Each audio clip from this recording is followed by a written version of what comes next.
Hello everybody, this video is going to be on negative signs in fractions. Which of the following expressions are equivalent to negative 1 over 2?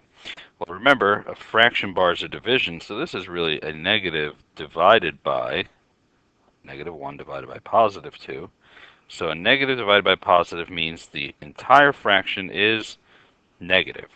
All right, so let's look at this answer choice. That's a positive divided by a negative, which means the entire fraction is, that's an equal sign, ugly equal sign, but that entire fraction is a negative, so that's what we're looking for.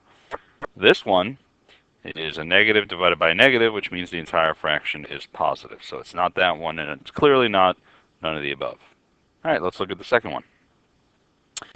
This is, which of the following expressions are equivalent to negative and then negative 13 over positive 12. So when you see something like this, you have to kind of do the fraction first. So this is a negative divided by a positive, which means the whole thing is negative. But now you have to bring in this negative sign out here. So this is the negative of a negative, which means the entire fraction is positive. All right. This one's a little bit of a, not toughy, but you have to get kind of used to this. The entire thing is positive. So let's start with this one. The fraction itself, which I'm circling here, is a positive divided by a negative, which is a negative with a negative out front.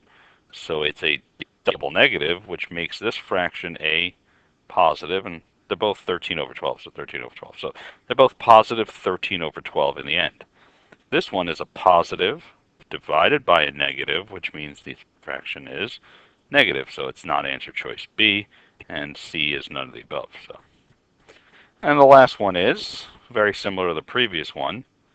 This is a positive divided by a negative, which means this is a negative, but there's this negative out front, so it makes that a double negative, which means the entire is a positive. So positive answer here. Well, here we have a negative divided by a negative, which is a positive. So once again, 2 over 13, 2 over 13. So that's a positive 2 over 13.